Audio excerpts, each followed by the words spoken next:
Really happy to have you here for another monthly program of the Rhinebeck Historical Society. We're really delighted today to be in one of the most storied buildings in the community. I'm not going to try to talk here about the history of the Reformed Church of the Church of the Messiah, since that's why we're here, and that's what Father Richard is going to be talking about in a moment. Father Richard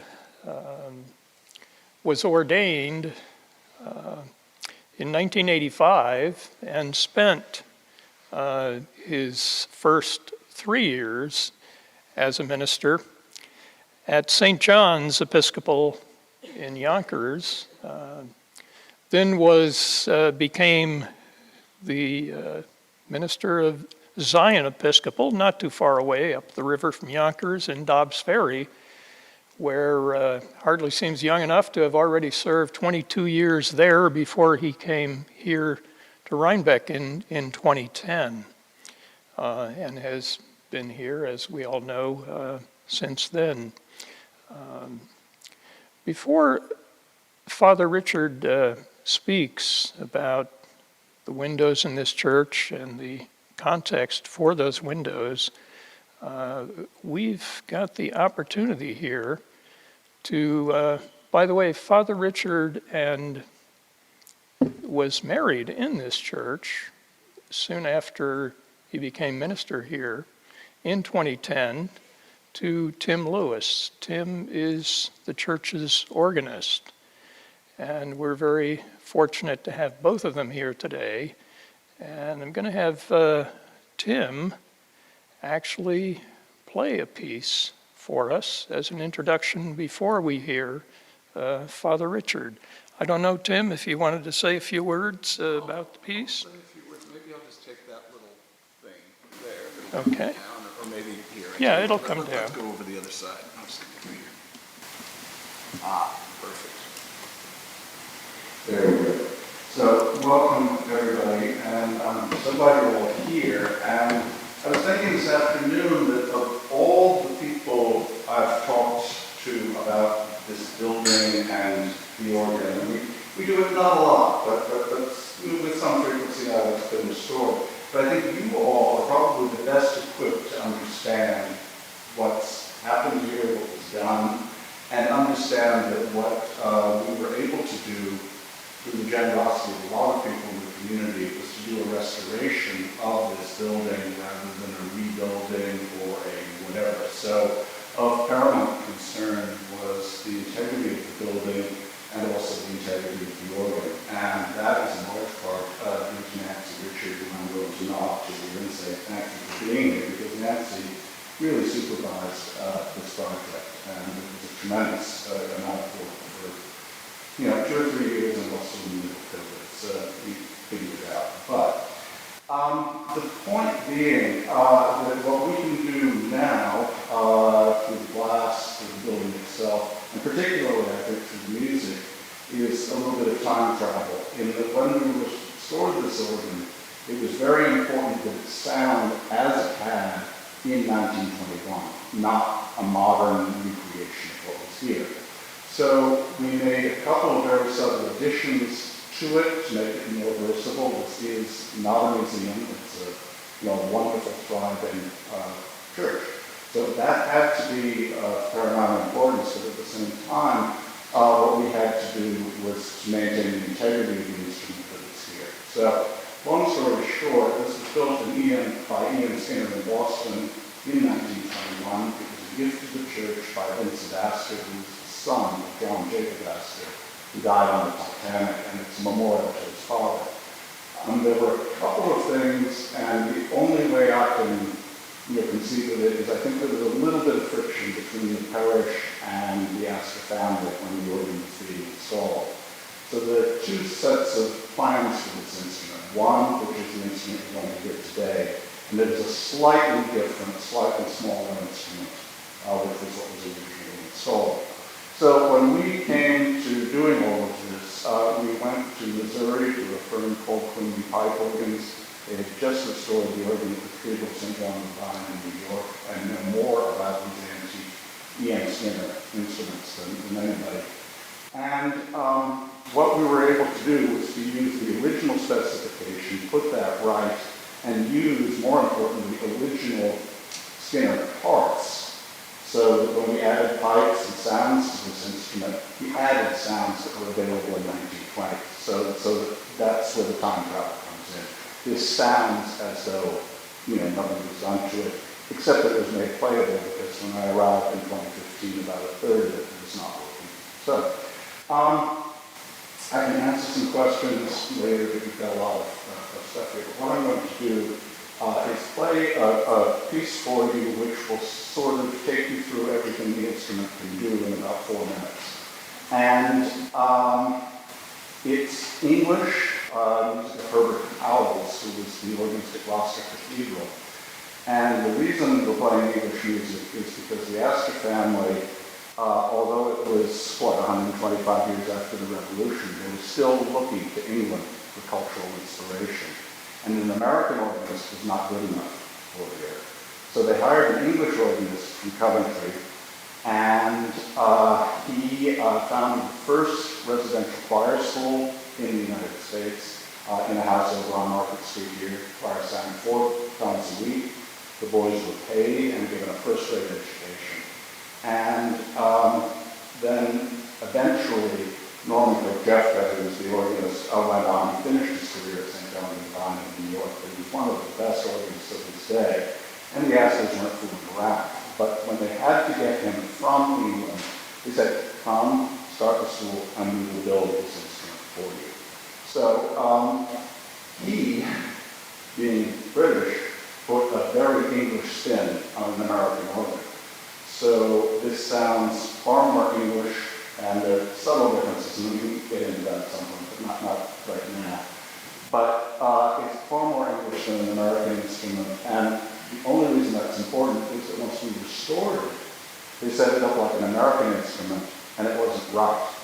So, this being the way of the world, we had to go find a guy who grew up in the Mormon church in Utah, but had training in England to do the fine finishing of this and to make it sound like a 100-year-old American organ with a British accent. And it's a very lovely, warm instrument. And the I'm going to play some British music for you. This was written around the time the organ was built, and even though it was written in 1920, it sounds in many ways as though it's a 15th and 16th century piece of music. Because after World War I, no one wanted anything to do with technology or modernity or whatever. And there was this halcyon, day before all the carnage and stuff of the First World War. And they were looking back to that with folk songs and things like that, which is very much this.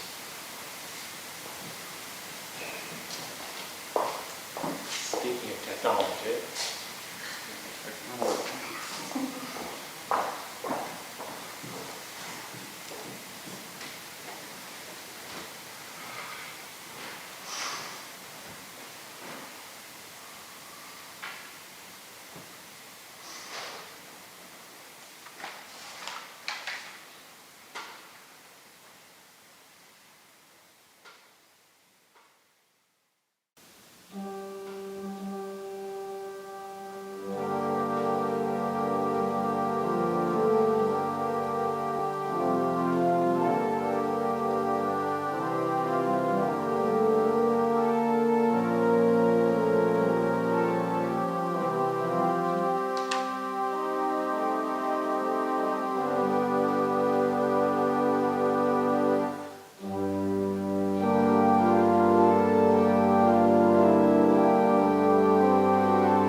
you again for coming. Richard has lots to say.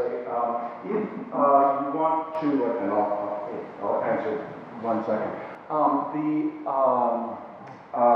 June 4th of this year, if you like organ music, Ken Cowan, who is the university organist at Rice University, is going to be here. It's traditional when you restore an instrument to have a dedicatory recital. He's going to come play it, and he plays these antique instruments like nobody's business, so I hope you'll come back.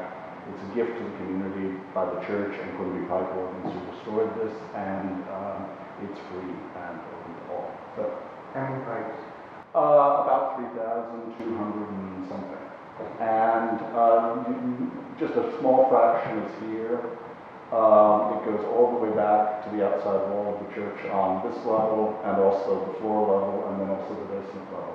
So what you see here is just the really tiny portion. All forward? All of it, it's kind of staggered, so that there's this bit, and then there's another bit behind it, and then another behind that. So on the second story level, on the ground floor level, and on the basement level. So there's a lot back down in there. Thank you. But thank you all for coming. Thank you, Tim.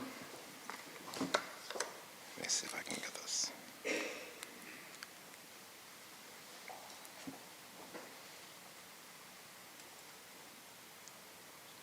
Can you all hear me all right? Great. Well, welcome. I love doing this. I love showing off this beautiful building and telling you my interpretation of its history. You know, history is a moving target, so what I choose to highlight may not be everything that every historian would, but I like to not only have what's seen as the historical facts, but in some ways the backstory behind those facts as well, that sometimes are as interesting and maybe as important as what is the, on the paper, historical fact. Couple of things. We've just finished, as Tim referenced, we started the capital campaign actually in 2016, completed it in 2021, 2022, with the restoration of the building and the organ. We raised just over $6 million to be able to restore the building. The building, many of you who are in Rhinebeck would have said, well, it didn't look so bad. As our architect said, from 100 feet, everybody looks good. When they began to take the building apart, and we knew that there was a water problem, but we also knew that it was an old water problem, because we have letters from Vincent Astor to the architect of the time, Bertram Goodhue, saying, what's up with the leaking building? You know, we have to do something about this. And it was so clearly systemic and such a major undertaking that the parish attempted for the next 100 years to solve the water problem, but it actually needed basically for the building to be rebuilt. And so that's why it was such an expensive project. But once completed, although we'll of course have to maintain it, we have solved, touch wood, the water problem here in the building, and therefore could set the organ right, which had been severely damaged by that water over the course of the years. So the organ itself and its restoration was close to $1 million. And those investments, both in building and organ, are a priority that we had, but were actually a priority from its very founding, back in the beginning of the 20th century. So a little bit of history. For those of you not familiar with the Episcopal Church and wondering who we are and what we stand for, generally the most concise definition is that it's Roman Catholic light. And in 400 years ago, Henry VIII had some issues with a number of his wives, and among them wanting to divorce one of them. He therefore broke with the Roman Church and established essentially their own church in England, which was influenced by the Protestant movement of the time, Luther, Calvin, on the continent of Europe, but evolved in its own pattern as well, because England was separate from those historical events that were happening. So basically, we are part of a worldwide communion called the Anglican Communion, which basically means anywhere that the English church was established, there are outposts of that church. And in America, before the unpleasantness of 1776, the English church in America became, after the Revolution, the Episcopal Church. Interestingly enough, we're called the Episcopal Church not only because we have bishops like the Roman Catholic Church, episcopus means bishop in Latin, but the Scottish Church is called the Episcopal Church of Scotland. And after the Revolution, not surprisingly, the British Church was unwilling to help the American Church get started after the Revolution. But in order to annoy the British, the Scottish Church was always willing to help out. So they said, we'll make new bishops for you, but you have to call yourselves the Episcopal Church.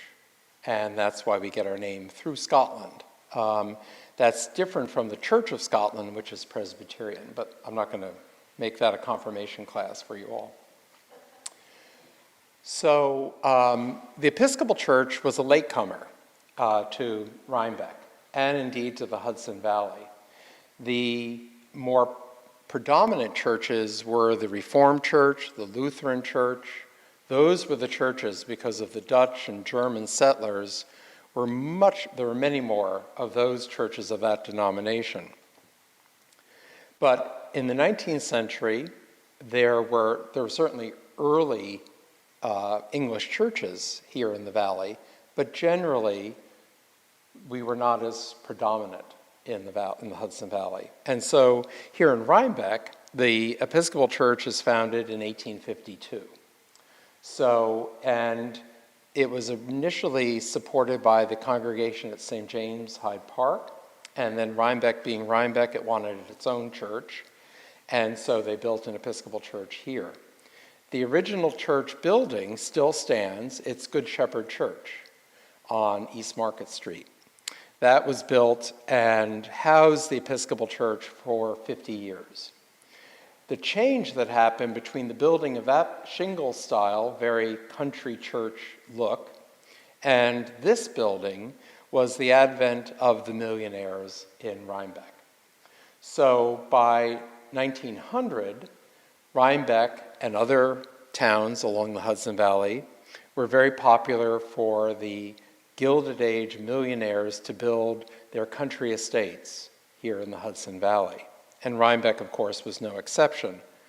So the Sukleys, the Mortons, the Astors were all here in Rhinebeck by 1900. And I think it's fair to say that they had decided that the old building wasn't quite reflective of how they saw themselves, which were a very powerful group of people. It was a little too humble. So they purchased land here on Route 9, Montgomery Street, and engaged a very famous society architect, Francis Hoppin of Hoppin and Kern, with the architects, to design the building. Francis Hoppin designed Blythewood, the mansion at Bard, and Edith Wharton's house in Lenox, Massachusetts, the Mount. He also designed a lot of the houses in Tuxedo Park, so he was a very society architect. And it's no surprise that the wealthy families here in Rhinebeck knew him. The original placement of the church is kind of interesting. Back in 1852, the main street was not the post road, but the road that connected the rest of the valley, in this part of the valley, with the ferry that went across the river. So Market Street was a major thoroughfare. But by 1900, and a little bit earlier when the site of this building was chosen, Route 9 had become the main access, both because of automobiles and because of the trains that had arrived. So the Episcopalians looked around and thought, well, we're not on the main drag, so we have to find a better way of advertising our presence. And they purchased this lot and then sold the old building to the Roman Catholic Church, which is there today. There are no finishings in the building that came from that 1852 building, except one example of stained glass in our choir room here. but it was never installed. It was the Travers family, big family in Rhinebeck. Their window was never installed in the old building, and when it came to be installed in this building, it was installed in the choir room. And I often think the Travers must have been out of town when that decision was made, not to be in the main part of the building, to be in the choir room. But that's where their memorial window is. So I came in 2010, and I immediately fell in love with the congregation and fell in love with this building. I think it's an extraordinary piece of architecture. And what makes it so is the quality of the work that the families that paid for the building, again, the Sukleys, the Mortons, the Merritts, the Astors, had the best craftsmen of the time in the construction and decoration of this church. Maybe not such good roofers, but really great craftsmen. So we have examples of the great stained glass of the 20th century, from 1900 to about the Second World War. And we'll talk a little bit more about that. But the glass is of such a quality that you can actually give a talk like this on the glass. It's not simply a Bible story that's depicted in glass, but has, as any good work of art does, a resonance and meaning that you can interpret and talk about and engage with. When I came here for my interview, and the Episcopal Church is very much modeled on business, where we interview for jobs. We're not sent by the bishop. And when I came to interview here, there were a number of candidates for the job who would not want to live in Rhinebeck. And the part of that interview process was a tour of the church by the parish historian, Joanne Brunson. And so I love history, I love architecture, I wanted the job, so I was very interested in what Joanne had to say. And Tim and I both came up for the first part of the interview, which was an overnight, and then Tim left after dinner, and I continued to be interviewed that evening and then the next day. But in the first afternoon, they took me into the building, and Joanne and a number of vestry people were showing off the building. And I was fascinated and really engaged.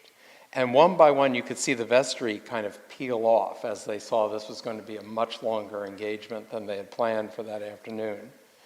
And then when we got to the main window, the Tiffany window, which is over the high altar, I started to spout and say, oh my goodness, this is such an extraordinary window. It's, of course, depicting Easter morning with Jesus rising from the tomb above the sleeping city of Jerusalem. It's extraordinary with the angels of the resurrection surrounding him, the disciples in awe of this great moment of the resurrection, Easter morning. And then we had dinner and Tim left, and the next day when I got back home, I said to Tim, oh my goodness, what an amazing congregation. And what a building. I mean, just such great stained glass. And I mean, crowning it all, that resurrection Easter morning window. And Tim said, no, ascension. I said, no, resurrection. Now, for those of you who may not know, the ascension happened 50 days after Easter. It's when Jesus rises, according to the Christian tradition, into heaven. Easter is the day of resurrection. So I said, no, it's the resurrection. And he said, no, it's the ascension. I said, well, how do you know that? And he said, you were so busy showing off that you could read the Latin in the window that you ignored the English, which says, why, O men of Judah, do you stand looking up to the sky, which is the ascension? So I said to Tim, why didn't you stop me knowing how important this is? And he goes, once that train left the station, there was no stopping it. And that's pretty much been what the last 13 years have been. So a little bit about the design of the church, and then we'll talk specifically about this building. The architectural style of this building is, like many Episcopal churches, is a stone Gothic building. The reason that Gothic architecture was so popular at the end of the 19th century, the beginning of the 20th century, is that it resonated with that Northern European tradition, English, Northern European, and it was part of that tradition. As Tim has said, at the end of the 19th century and after World War I, there was a nostalgia for the Middle Ages as a time when people were more connected organically with each other in relationship, with the work that they did, and that somehow modernity and technology had destroyed those relationships. So there was this looking back to the past in architecture, and many of them chose the Gothic period.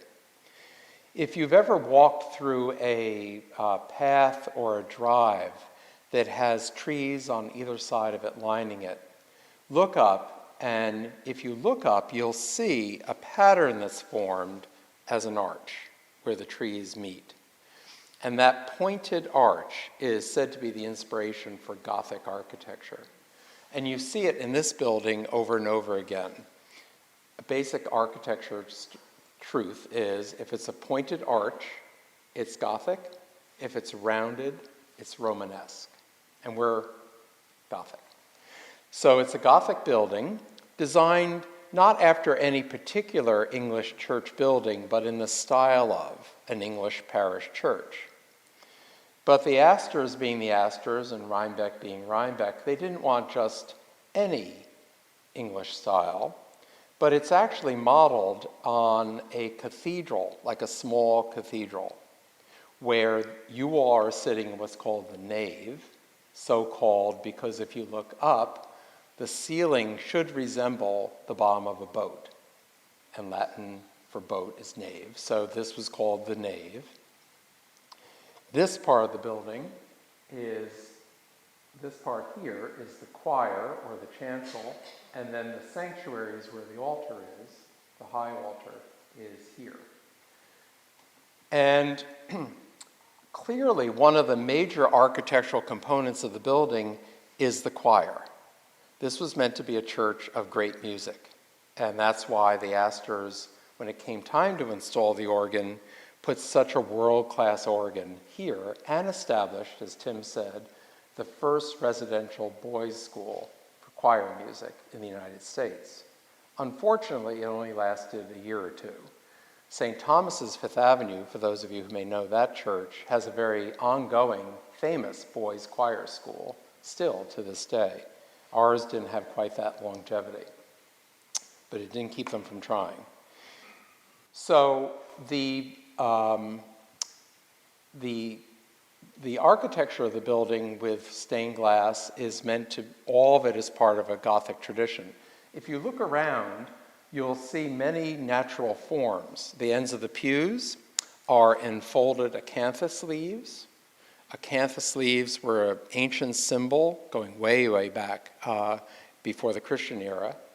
And natural forms were used in Gothic architecture to, again, underpin that idea of a relationship, organic relationship with the natural world. Within the building itself, and if you were a bird flying over the church, you would first admire the beautiful new roof. And after that, you would say the shape of the building is not a traditional Gothic shape. The shape of a traditional Gothic church or cathedral is called a cruciform or a cross. This is basically a big shoebox. They give you the impression that they're arms of the cross by the additions here, but it's basically one big rectangle. And so that there were modifications of that. It wasn't a slavish interpretation of Gothic architecture. What's very interesting about this building is the cornerstones laid in 1897. The final dedication is 1899. It was delayed 1 year because of the Spanish-American War, where Colonel John Jacob Astor's yacht was being used to fight in Cuba. And in 1899, the building was dedicated. And so it falls on the cusp of what's known as the Edwardian period in England. It takes its name from the king who followed his mother, Victoria, who was Edward. And Edwardian England was a short period of just a decade in which a whole bunch of forces, both designs and technology, came together. So in the Edwardian period, you had all these incredible inventions happening. Technology was not just the automobile, but lighting, telephones were expanding, and new inventions were emerging constantly. You also had great wealth in the Edwardian period. For those of you who have watched Downton Abbey, that show begins in the Edwardian period. And the richness of the people who had great money and great power was extraordinary. So those are the people that's the context of this building being built. Here in America, there were huge fortunes being made at the end of the 19th century, after the Civil War. The Astors were the wealthiest family in the world. And it's almost unimaginable the amount of money that they had before income tax came into effect.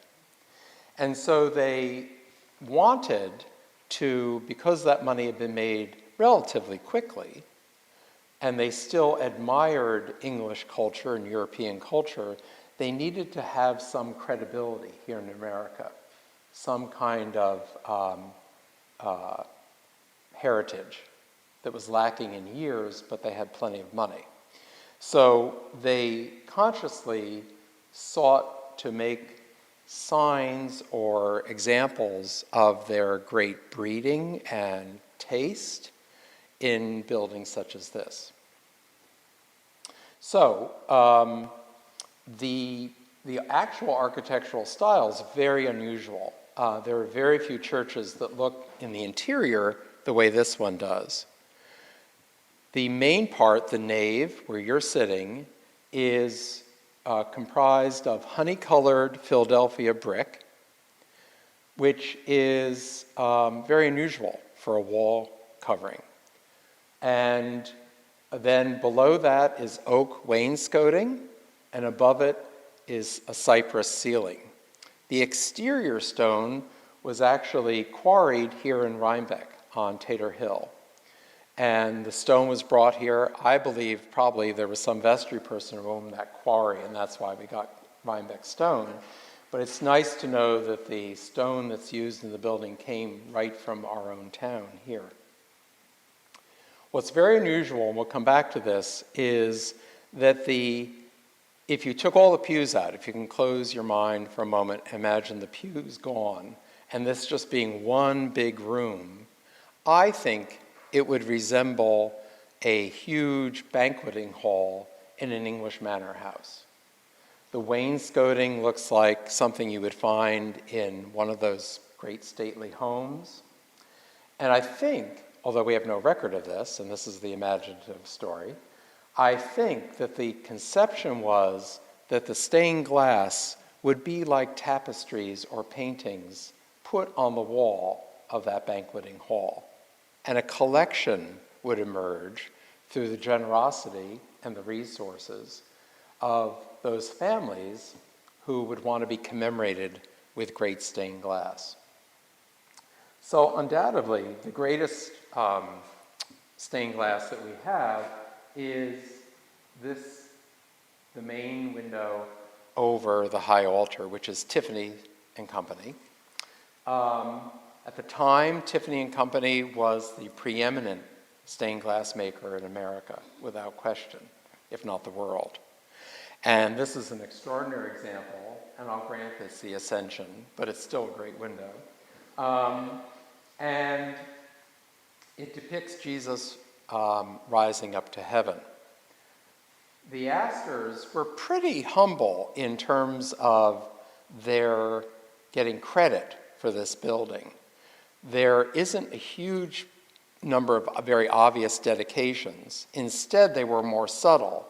And the Astors are commemorated. There is Latin that I can show you later that along the bottom that says that this window is given in memory of William Astor, who was John Jacob Astor IV's father. But there are also, the Astors are in the window itself. So although they didn't necessarily put a label on it, the figure right here is John Jacob Astor IV. It was very common in the Middle Ages for patrons to put themselves in the painting, or the carving, or the glass. And there he is. If it was a little brighter day, he has bright red hair, which he had in real life. So he's in the window, gives it in memory of his father. His mother and father, Carolyn Astor and William Astor, were major forces in the social life of New York City. For those of you who watch The Gilded Age on HBO, Carolyn Astor is in that series, and she is a force to be reckoned with. She decided single-handedly for about 30 years who would be acceptable in New York society. And she called them the 400 because she decided 400 people were worthy of the title of New York society, and coincidentally, that's how many people she could squeeze into her ballroom in New York City. So I always think it's a blessing to be the rector of Church of the Messiah in 2023 versus 1890, when Mrs. Astor would have been sitting exactly where you are, probably letting the rector know when things weren't going her way, or that she wasn't happy. Not that that would ever happen now. So that's the main, that window is an extraordinary window. It's called fabric glass. It has the traditional opalescent glass that Tiffany was so famous for. And at the base of the glass is about 3 or 4 inches thick. And at the top, it's about ½ an inch thick. And that lets variations of light come through. Tiffany was a master of knowing how to use stained glass most effectively to show light coming through it. Extraordinary. So extraordinary that if you come, this window, of course, faces east, which is traditional. So in the morning, it's at its best when the natural sunlight is on it. You can actually, with the naked eye, if you can take yourself off what I'm saying in the pulpit, the sermon, to actually look at the stained glass, you can actually watch the glass color change with the naked eye over the course of a few minutes. So colors that are dark become vibrantly different in the sunlight and as the light changes. So what appears to be brown suddenly becomes a vivid orange. And I think, again, there's no record of this, but I think that at the same time this window is being installed, and Tiffany is making such a mark for himself in the people he hires to design the windows, that Edison, for example, was trying to capture kinetic or moving images on film. And Tiffany was able to introduce movement through his use of glass and his artistry and science to show movement in a stained glass window, which is kind of remarkable when you think about it, because it's a very static medium as art. But the windows are art here at Messiah. And so we have the jewel in the crown, of course, which is the Tiffany window. For those of you able to swivel around, in the balcony is another Tiffany window, but a very different style. That looks like it could be in any medieval cathedral. It does not have the typical design that became famous for Tiffany's Art Nouveau and art glass, but it's a Tiffany window as well. And what's extraordinary about it is that it has embedded in it faceted glass to look like jewels, which is kind of amazing. If only they were real, we wouldn't have had to raise as much money. So there are two Tiffany windows at the entrance and at the high altar. The other famous windows, just to go through them, when this window here, and I apologize, it's not a sunnier day. I did put a request in, but another parish must have gotten in there first. So this window is by Gorham, we now know more of as a silver company, but it was a design company at the end of the 19th century. This window was installed in 1912, following John Jacob Astor IV's death on the Titanic.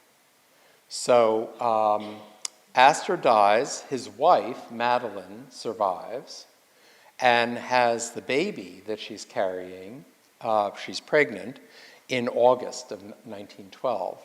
And Madeline installs this window in memory of John Jacob Astor IV. It depicts the story of Jesus walking on the water. And she said she had two intentions in its design. One was that it should be dark, like that night was on the North Atlantic. And she also said that what her prayer was in the lifeboat was that her husband, who had a great involvement here at the church, he was warden, he was very active in the congregation, that his faith would have meant that he would have had the experience of Jesus coming across the water to all those people who were losing their lives. So it's Jesus walking on the water. In the design, there are beautiful plants, there are water plants here at the base, but that's what that window depicts and that memory. Stained glass is interesting because usually there is a story, either a biblical story or something from the Christian tradition, that's in the glass, that's the flat, if you will, story. But there's a very rich story behind that, which is often who gave it, why did they give it, and then what does the artist itself do in creating it imaginatively. So the greater the artist, the greater it is like a great painting or great work of art. So this is Astor's window. The one here at the very back is John Lafarge, who's a great artist in America. It is called, and this is another interesting thing, very often the period that these windows are being installed at the very beginning of the 20th century, there is a piety and a sense of what it means to be an Episcopalian that often has very grandiose titles for the windows. So this window is called the Angel of the Resurrection. And it's beautiful. You've got, for those of you who can see it, you've got peacock feathers in the wings. Peacocks are a symbol of all-seeing. The eyes of the peacock feather are traditionally assumed with an all-seeing deity. There was also a legend that goes back thousands of years that peacocks, when they die, don't decompose. They somehow, their bodies don't decompose. So the idea of resurrection, peacocks became associated with that part of Christian teaching as well. It's a beautiful, beautiful window given by the Morton family. The Mortons were a very prominent family here in Rhinebeck and had their house in Rhinecliff. They're commemorated with a plaque here. Levi Morton was vice president and governor of New York. They married, as almost all the families did, into the Livingston family. So the Livingston crest is in that window, as well as the Mortons. And what's interesting is, I don't know how you all feel, but I'm happy to hear your impressions. My impression is that the angel of the resurrection was proclaiming that in the Christian tradition, Jesus had risen from the tomb. You'd expect a proclaiming figure to be sort of out like this, you know. Instead, the angel figure has its hand on its breast. And it seems more of a listening or meditative posture. So I think either the angel was getting marching orders from God about what to do on Easter morning, or, and this is where there's, poetic license, perhaps it's a reminder that we are meant to listen to the divine instead of always talking. Clergy, try to make them be quiet. And so maybe it's the church not speaking, but listening to the divine. And just a thought. Going to this other part of the building, we have 4 windows by the same maker. The maker is Whitefriars Studios. As you may or may not know, all good stained glass, like a painting, is signed. Not always, but often. The maker or the designer of the glass will put its mark on the glass. And the mark for Whitefriars Studios is always in the lower right-hand corner. And guess what? It's Whitefriars Studios, an English studio, very famous. It's a little white monk. And you can actually, after the talk, if you want to see it, there are 4 windows by Whitefriars. This one, and then over here on this side, this one is Whitefriars, and then these 2 big ones were installed just at the beginning of World War II.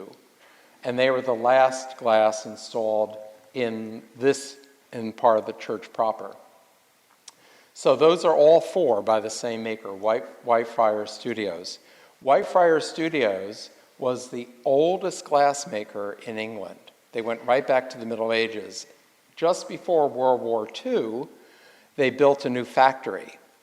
But when they moved the glassworks from out of the East End of London, near St. Paul's, Whitefriars is the section of London, when they moved it, it was the first time in 300 years that the glass furnace had not been burning, is when they moved the glassworks. So for 300 years, Whitefriars Studios produced amazing stained glass. And we have 4 examples of it. The first window is Martha of Bethany. If you remember, those of you who were awake during your confirmation class, obviously not mine, the Martha of Bethany is also here. That's the same figure. This is Lazarus, Jesus, Mary, and Martha. The story from the Bible, from the Christian Testament, is, if you remember, Martha's been busy in the kitchen. Mary has been sitting listening to Jesus. And Lazarus, if not dead already, is getting ready to die. He looks a little dead in the picture, actually. So Martha comes charging out of the kitchen and says, Jesus, why are you letting my sister just sit there? I need her help in the kitchen. And Jesus says, let her choose the better part. Somewhat unfair, I think, on poor Martha. But Martha is traditionally associated with that story of being very busy in the kitchen. So in this glass here, in this little what's called a lancet window, if you look carefully at the base, you may not be able to see it, guess what? There's a symbol of Martha in the kitchen, and that is a bowl with an egg whisk. And it's like she's making a nice omelet for our Lord and Savior. So there is, if you look at it, and the confirmation class loves looking to see that there's actually a cooking utensil in our stained glass. The companion to it is in this corner over here, and that's Mary of Bethany, who is here. That's her. The story in the Christian Testament is that she takes the bottle of perfume and breaks it open and then uses it to anoint Jesus before his crucifixion, before he's arrested. That's the same Mary of Bethany. There are a lot of Marys in the Christian story, so they're very biblical scholars have gotten them wrong for thousands of years. So it's no wonder Mary Magdalene, Mary Clopas, Mary of Bethany, the Virgin Mary, Jesus' mother, they're all different. But that's Mary of Bethany as well. This window is given by the Rugi family, our neighbors. This window is Whitefire Studios, and it's depicting Gabriel telling Mary that she's to conceive and have a boy, Jesus. So this is the fancy church name for this window is Annunciation, or the telling of Mary. That's what's depicted here in the center. What's interesting about this window and this window is the way that they're constructed. They're very different from the other windows. These are made, if you look closely, of little fragments of glass. And if you get very close, there's no pattern. There's just seemingly random pieces of glass colored. There are some strange flowers and stars in little bits of glass. It's only when you get away from the close-up of it and can look at the stained glass that it makes a pattern. And if you think about it, in the 1940s, that was the way that paintings were being painted as well. In terms of the abstraction, if you got too close to a painting, you couldn't see what the pattern was. You had to get away from it. Well, the same thing here in our stained glass. There are mysterious, and again, I'm sorry that we're not closer, but you're welcome to go, well, have some time, I hope, if I can ever be quiet. And you'll have a chance to look closely at the windows. But there are all sorts of images that are mysterious. There are mystery images that are not clear what the symbolism is. And that's very interesting. It was part of the mysticism of the Middle Ages, the telling of stories and traditions. But there are, for example, there's an orb with a snake wrapped around it. Very interesting. Different interpretations. There is a mirror that shows like a moon phase in the reflection. Very strange, mystical symbols. They're not clear or evident. There are also depictions of different, on the left are images of the Jewish Testament, and then on the right, Christian Testament. So you have this moment, if you will, in the Christian perspective, between Judaism and what was to become Christianity in this moment when Mary is to give birth. This is given by Daisy Suckley's family. It was the Tillotsons who were part of the Livingston clan. In the Hudson Valley, the families married each other. So the Roosevelts had links to the Livingstons. The Astors had links to the Livingstons. The Livingston family, which was the big, old, established family in this part of the Hudson Valley, married into all the other families as well. Supposedly, Daisy Suckley, who was a very active member of this congregation, I would have given anything to have met her. She died well before I got here. There are a couple of great stories about Daisy Suckley, who was a very close friend of FDR, and of course lived here in Rhinebeck and Wilderstein. And she said, and again, these are all stories, but she would like to sit way in the back and be able to look up at the window. And it wasn't that she just wanted to be able to see a window that her family was connected to, but it was also, she said, because she couldn't count on the sermon given by the rector to be particularly engaging. So at least she could look at something interesting like a stained glass window. It's a very sought-after area of the church these days. Then in the second big Whitefriars window, this is the Nativity. And this is the visitation of the shepherds. So this is the night of Jesus' birth, according to Luke's gospel, when the shepherds come to pay honor to Jesus.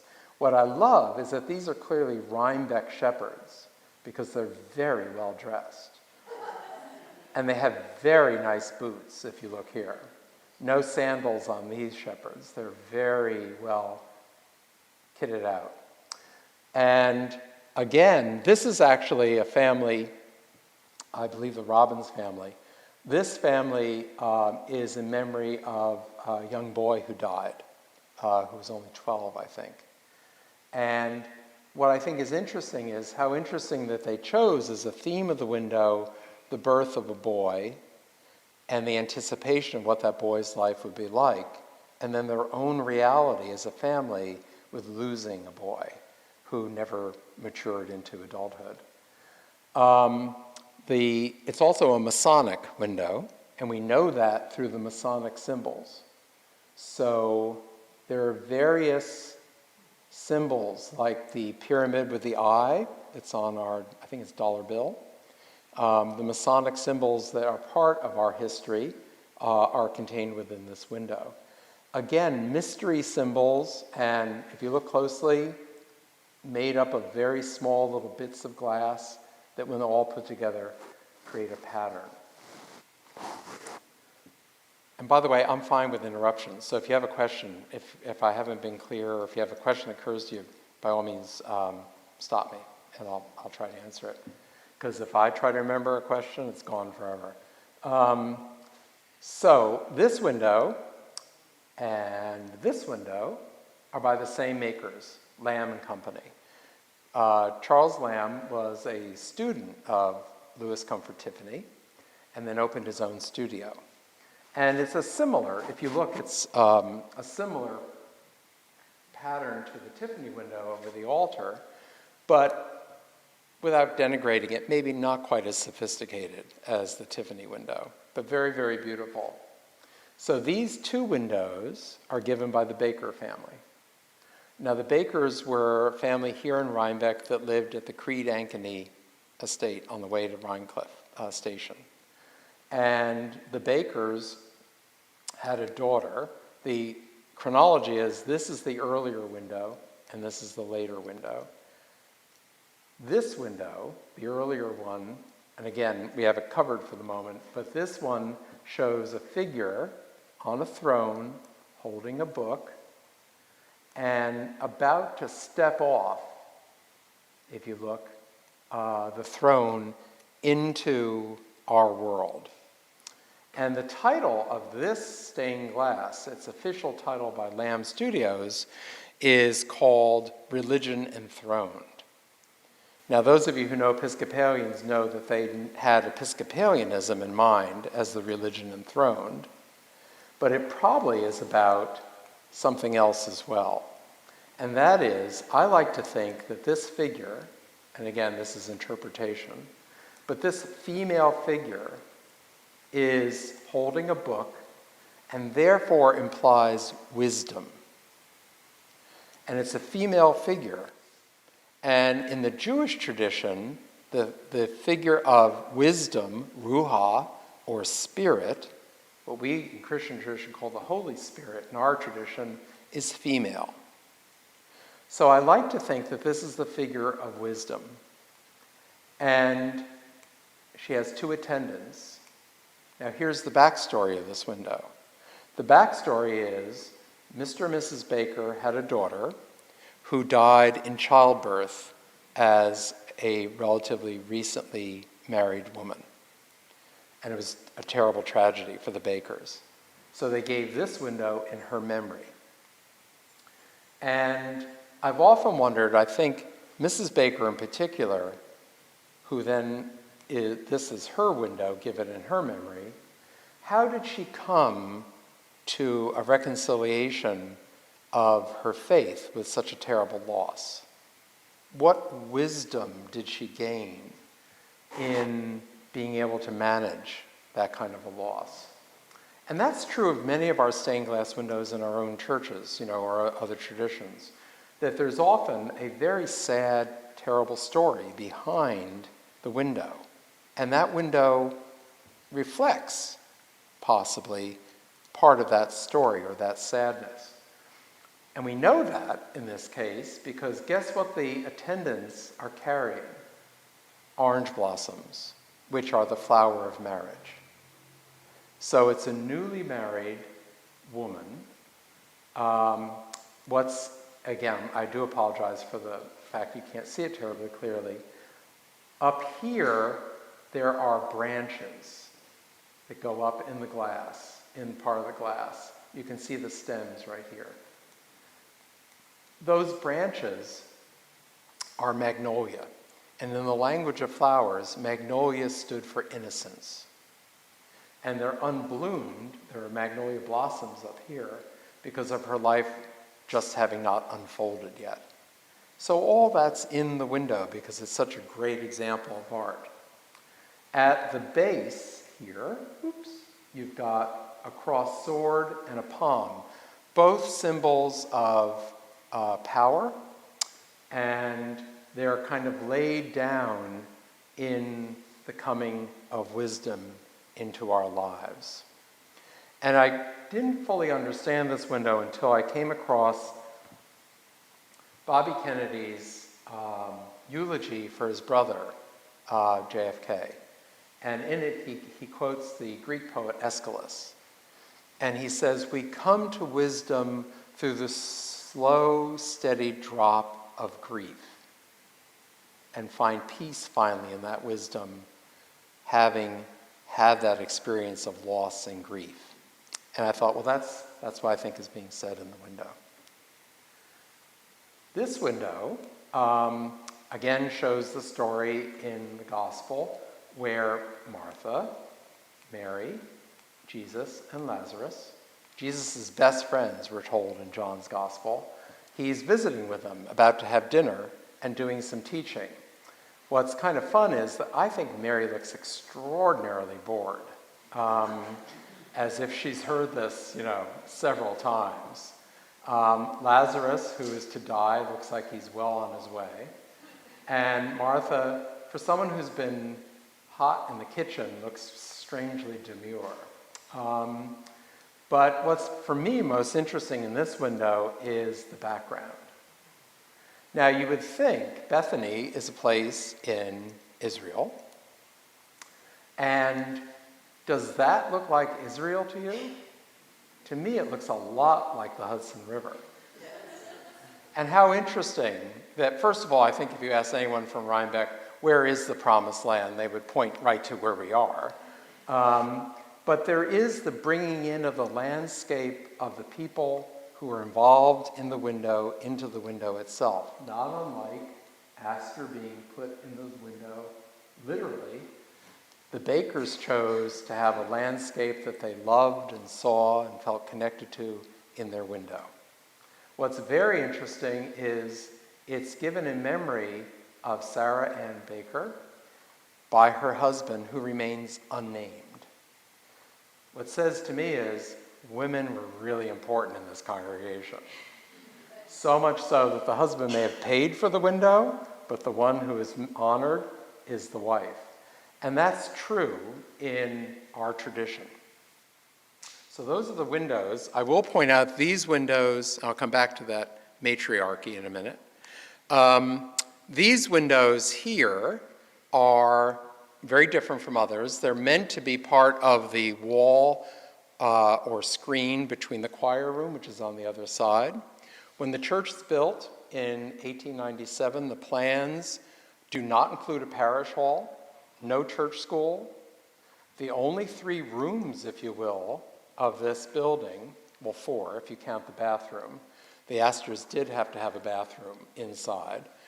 But there was this part of the church, the choir room, and then the rector's study. No church school.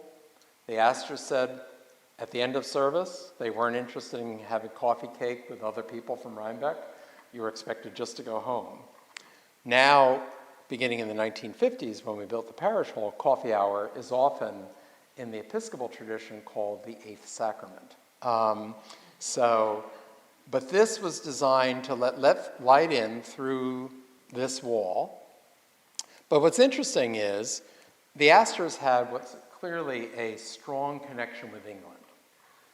William Astor's first cousin becomes a British citizen. His family become very prominent in British politics. Nancy Astor, who became the first woman member of Parliament, is the same family. And so there's an English admiration. And what's the flag that these knights are carrying? Again, a reference to the Middle Ages, the chevaliers, the knights. They're carrying not the stars and stripes, but the flag of England. So it's the St. George Cross. So there's always this English wannabe kind of reference. It also has a more gruesome thing, is it has the ways that each of the disciples who became apostles were killed, or a symbol of their lives. So this is John. And the story goes that John was given a poisoned chalice by someone who wanted to kill him. And before he could sip from it, a snake came out of the chalice and showed him it was poisonous, so he didn't drink it.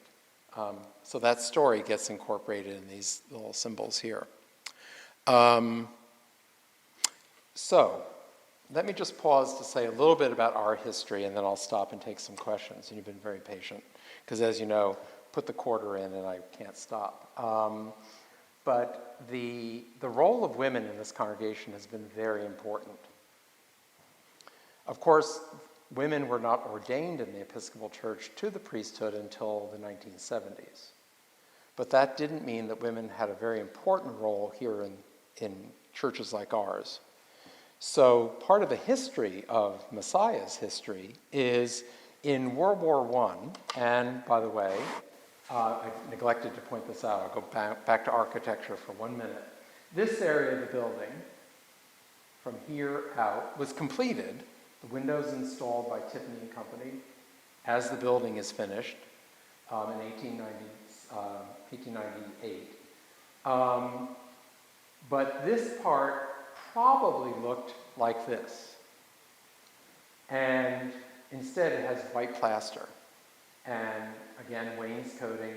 And then the inscription of all the men and women who served in the armed forces from this parish in World War I and World War II. They started here. World War I and World War II is on the opposite. The altar, which is marble underneath this very lovely frontal given by Brooke Astor, the Sukleys gave the altar here in memory of one of the Sukleys who died in World War I think in the Balkans. Anyway, this architect, they hired a new architect to finish this part of the building. It was already completed. You could go, it was not unfinished, but they kind of did a redo in the 1920s when Vincent Astor, because his father had died, leaving him this vast fortune, Vincent Astor wanted to honor his father here in this parish.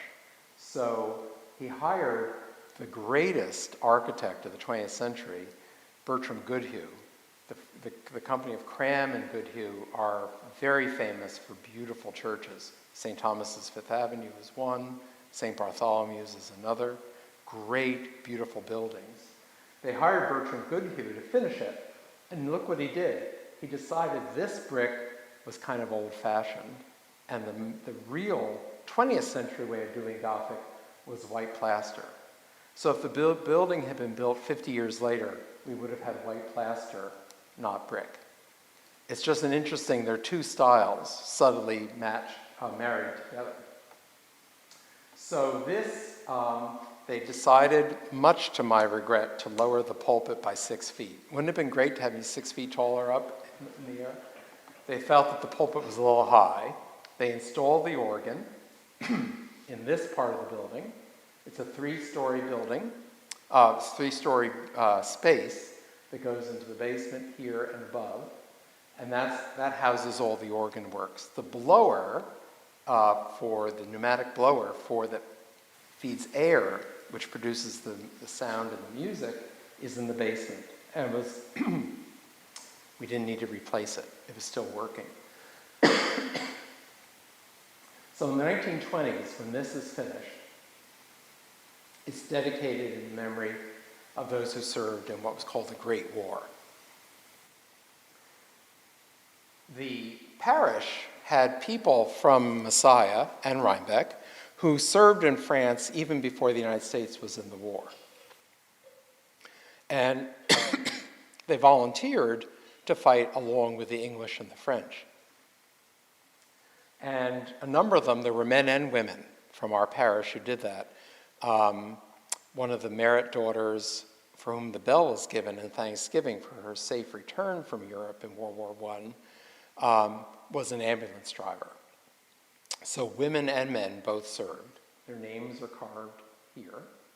And the rector decided he would join the effort, and he went, and because I believe what he saw, he suffered a nervous breakdown and had to recuperate. And it meant that for 2 or 3 years, there was no priest here. There was no ordained leadership in this parish. And guess who ran the parish? A woman, a deaconess, not ordained a priest. At that time, we had women who, an order of deaconesses, who were basically very active church women. And the deaconess managed all the services, arranging for clergy to come to do, I suppose, Christmas and Easter, and kept the place going. So the parish loved the rector so much that they didn't fire him or find a replacement. They waited for him to get better. But the one who made it work was a woman. And that role of women has been an important part of our story. What we're going to do is some high church Episcopalians. There's two kinds of, well, there's three. There used to be 3 kinds of Episcopalians: low church, high church, and broad church in the middle. We were built as a low church. The service would have been offered from here, not from the high altar. Anyone who's ever tried to get up these steps knows they were never meant to be used. They're very treacherous. So the rector would have sat here and conducted morning prayer. Occasionally there'd be communion, but the main service was choral with a choir, morning prayer. So, but in our church, we do have, I'm high church, never been in a high church, but grew up that way. That's an icon. And we've commissioned an icon of that woman who ran the church for 3 years. And we'll put it up when it's finished. So, a tribute to sometimes the invisible role that women have had, but without it, we wouldn't have survived. Very, very quickly, and then I'll take some questions if we have time, and thank you for your patience. Messiah was on a trajectory to be kind of a society church. It wasn't that everybody was who came here to church, but certainly those big families, those wealthy, powerful families, had seen themselves as an important part of who Messiah was. After World War II, they all disappear. And instead, Messiah took on a different identity, which has been true for the last few decades. And that is a strong commitment to social justice. And that's a wonderful legacy to have and to keep alive. Because otherwise, I'm not sure we could have saved the building if we weren't deeply connected to issues helping in the community and actually being what we see ourselves as is a community church, a church that's open to the community and serves the community, not just offering worship for ourselves. Having said that, I will say there's always some Episcopal pride at work, and we're not the most humble people in the world. And if you doubt that, have a look at a small plaque. I couldn't take it down because it's too wonderful, but it probably is not the best way to think of ourselves these days. But in the entrance to the church, there's a little plaque underneath the big bronze plaque that commemorates the designer and the vestry when the church was built in 1897. But underneath it is a small little plaque, and it says, Messiah Church was built by the River families of Rhinebeck and considered by most people to be the most beautiful church in town. If we do say so ourselves.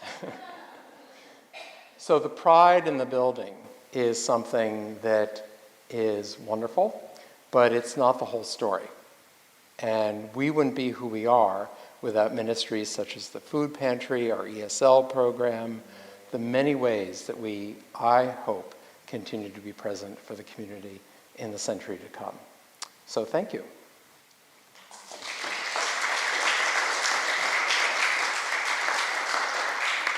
I think if Daisy Sukley today were sitting in that back row, she would say that the minister's sermon was particularly engaging. Okay. She'd still be awake. Will you take questions? Oh, I'd love to. I will. Can I tell a quick Daisy Sukley story? Just really, really fast. So, this is not reflected in any written record of the parish, but I like to embellish stories, as you can tell a bit, so I'll embellish it a bit. But the story goes that the altar here, is against the wall. And if you go to most Episcopal churches and most Roman Catholic churches now, the priest stands behind the altar facing the people.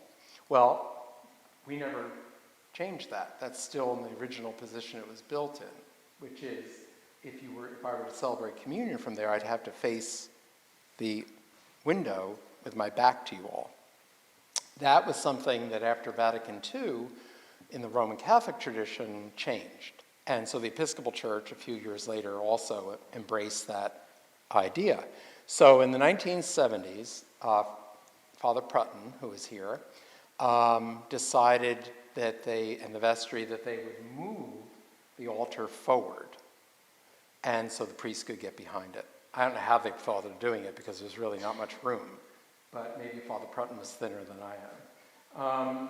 But anyway, the vestry voted on it. And so the story goes, Daisy Sukley heard about this. And as her family had donated the altar, she was dead set against moving it because it had been placed where it should be placed. And so the story I've heard is that the rector came in one morning to open up, and he found Daisy Sukley seated right in front of the altar. And he said, Miss Sukley, are you okay? And she said, no, I'm not okay.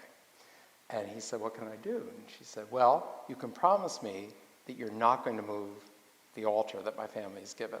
And he then explained the entire liturgical reform movement to her. She wasn't having it. And she said, I'm going to stay right here until you promise not to do that. And he said, I can't. And he went off to do his parochial duties during the day, and he came back that evening to lock up. She was still seated with a book in front of the altar, and he called the vestry and said, we're not moving the altar. She will stay there forever.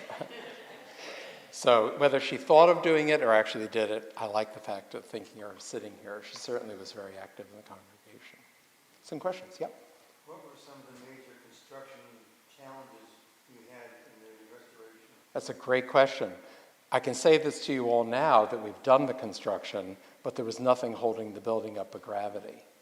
All of the wooden supports had rotted out in that 100 years of water intrusion. So when we opened up, this is a drop ceiling. The roof line is about 3 or 4 feet above us. When they opened up the stonework and got a good look at what were the beams holding up this building, because they were wood, they weren't steel.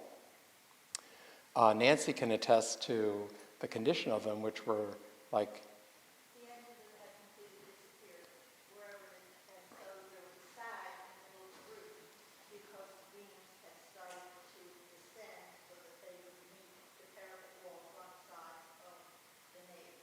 They had to be replaced 12 feet up to the first floor, 64 feet. Just to hold the main roof up. The roof over the title chapel, the choir room, and the organ chamber were so degraded that they were completely removed. We had to shore the building from the basement up to hold the building up, and you could stand in any of those 3 rooms and look at the sky. We had to take the entire structure. So basically, to answer your question, we had to rebuild the building, knowing it was an engineering not necessarily a design problem, but an engineering problem related to design of why there was water intrusion into the building. We also had much of the original 1901 wiring from Thomas Edison. Not a great idea, but Episcopalians hate change. So we got rid of all that wiring. And interestingly enough, in old pictures of the church from the 30s, these are not the original chandeliers. The original chandeliers were a combination gas and electric. And I've heard the story that the reason that even in 1900, when they were installed, electricity was here to stay, but that the members of our board, our vestry, had shares in the local gas company and wanted to be sure that gas was used as long as possible. So they were called gasoliers. They were a combination gas and electrical. They were replaced in the 1930s with these fixtures. Weirdly, design-wise, we have pictures of them. The original chandeliers were not Gothic, but colonial revival. They would have looked perfect at the Reformed Church. You know, they were big brass chandeliers, look like candle chandeliers. But then these were put in later. Great question. Other questions?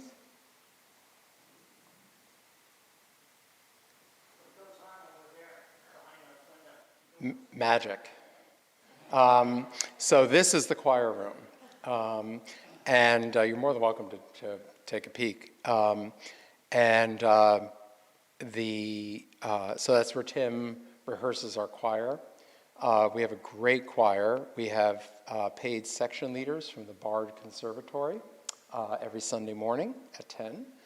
And we have a volunteer choir as well, joining forces. So that's where they rehearse and where their robes are kept. One of the rectors in the 1940s, his son was killed in the closing days of World War II, Barrett Tyler. And the chapel, which is in the back here, where also is our columbarium where people's ashes can be kept, that was originally the rector's study. It has a little fireplace, and that's where we now have a chapel where we do weekday services or have prayer groups or smaller groups of gathering. But this is all music. And that's what it was originally designed for as well. And there are two stained glass in here I didn't mention very quickly. One is the Travers family, and then Francis Weigel's family. Francois, who's still a member of the parish, his wife Susan, designed the window. So if you want to take a peek at that, you can see that. It's the most modern window that we have. It was dedicated, I think it was finished in 1898, cornerstone 1897, and then dedicated in 1899. Quickly after, yeah, within the first 10 years. Oh, that's a great question. It's what's called holding glass or filler glass, and it's pastel. There are a couple examples where they didn't end up putting stained glass in the building. It would be sort of a coral or melon color with maybe lavender edging, just placeholders. They knew that they would finish out the building, the glass as they went along. But it would have been a very different experience. Any final question? Well, thank you all. Thank you.